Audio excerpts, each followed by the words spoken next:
The late afternoon sun hung low over the heart of Baton Rouge, Louisiana. Golden beams spilled between the crooked houses and the cracked sidewalks. The light warm and familiar but distant, like a song you once knew by heart and now can only hum in pieces. Captain Celine Carter walked these streets with a quiet confidence, the kind you couldn't fake and couldn't teach, earned from years spent learning exactly who she was and, more importantly, who she wasn't. Her dark brown eyes swept over the neighborhood.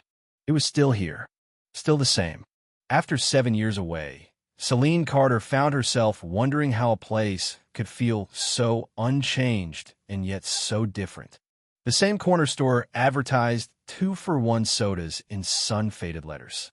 The same barbershop displayed its weather-beaten sign, though the man who once cut her father's hair was long gone.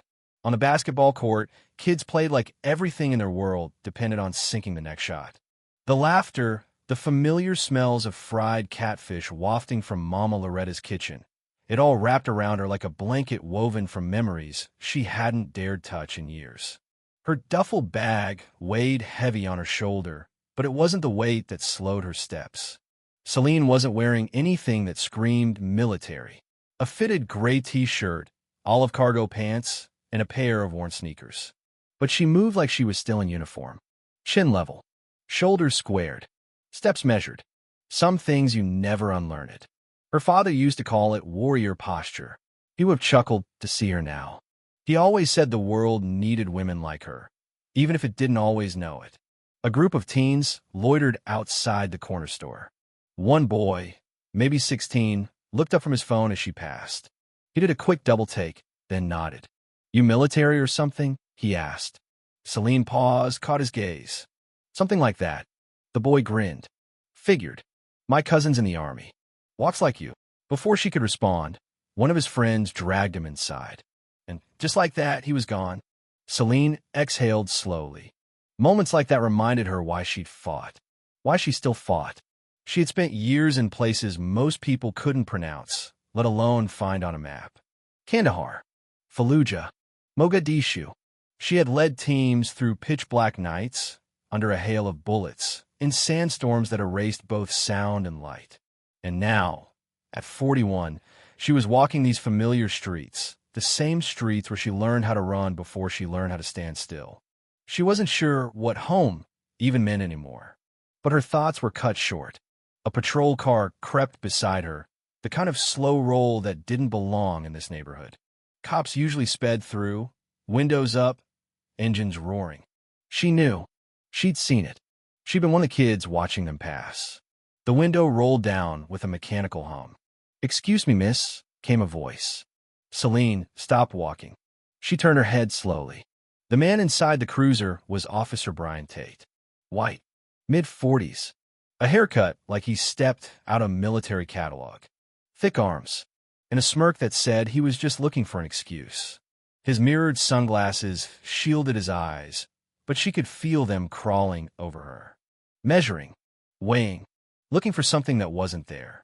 "You mind telling me what you're doing around here?" he asked. Celine's face didn't move. Not yet. She had seen men like him before.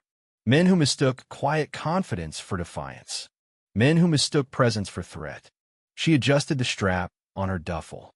"Just walking," she said. "Where to?" She arched a brow. "Didn't realize I needed a schedule to walk my own block." His smirk twitched, just slightly. "We've had some break-ins lately," he said. "Gotta make sure everything's in order." Celine's eyes didn't waver. "And do I look like I'm breaking into something?" Silence. For a moment.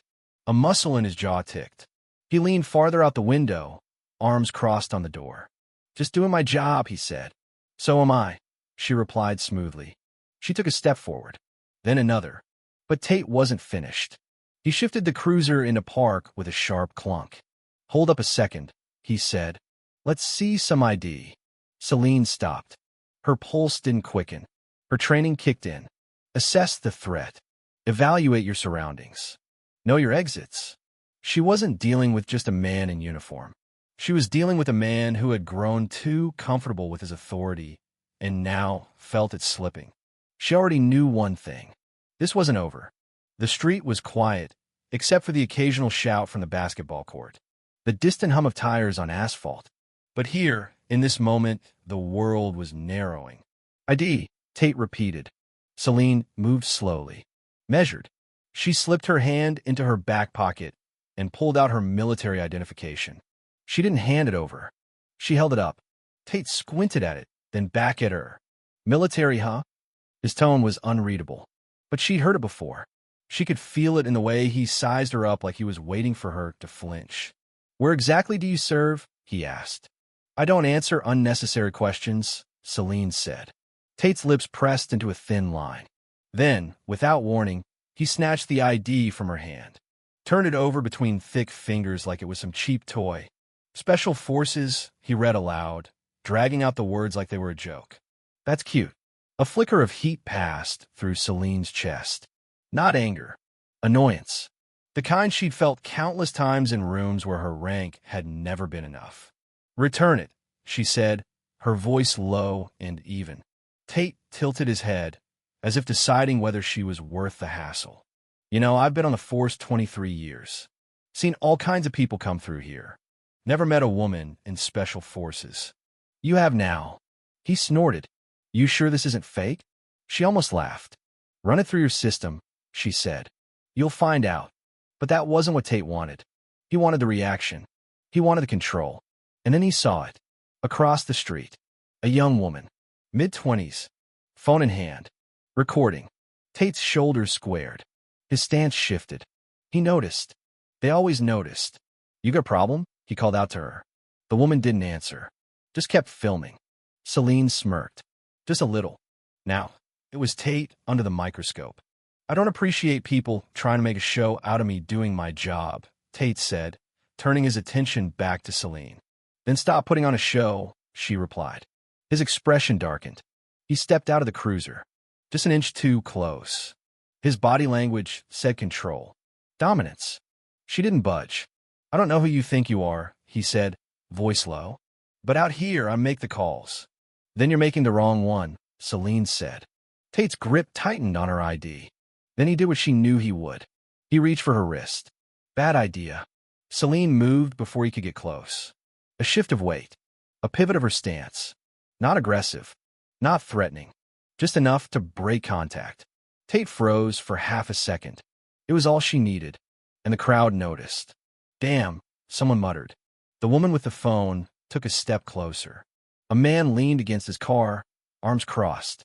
People were watching now. And recording. That's assault, Tate barked. No, Celine said calmly. It's called avoiding unnecessary contact. His face flushed. His jaw clenched. His hand hovered over his radio. I need backup, he said. For what? Celine asked. For an uncooperative suspect. The crowd murmured. Someone called out. We all saw it, man. She didn't do nothing. The young woman spoke up. Uncooperative? You're the one shouting. Tate's ears burned red, but he didn't back down. Turn around, he said. Hand behind your back. Celine inhaled. Deep. Even. If you put those cuffs on me, she said, you're going to regret it. Tate smirked. Is that a threat? No, she said. It's a fact. But he didn't care. His pride was louder than his logic. He lunged, and she moved. Quick. Efficient. Before his hand could even brush her, Celine sidestepped, pivoted, redirected his momentum. Tate stumbled forward, nearly falling. The crowd gasped. Oh, someone shouted. Celine stood still. Calm. You're losing control, she said. His breathing grew ragged. He lunged again. She caught his wrist midair, twisted it. Just enough. He couldn't move. Couldn't fight back. Couldn't do anything but stand there, trapped by his own mistake. Phones captured every second. Turn around, he growled. For what? Celine asked. He had nothing left. And then another patrol car pulled up. Sergeant Howard Griffin stepped out. Older. Wiser. His sharp gaze swept over them. Officer Tate, Griffin said, explain.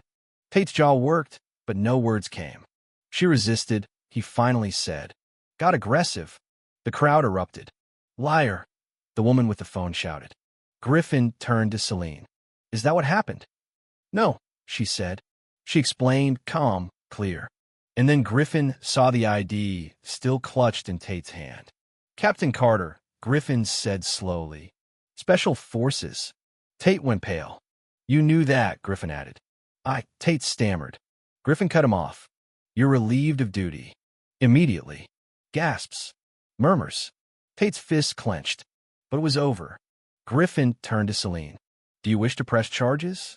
Celine thought about it. Let the silence stretch. Then shook her head. No, she said. I didn't come home looking for a fight. Griffin nodded. Understood. Tate looked at her, confused. Why, he asked. She turned back once.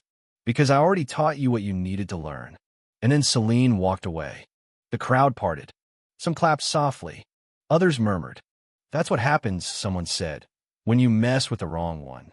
Griffin ordered Tate back to his car. The cameras followed him. His humiliation was public now. Celine didn't look back.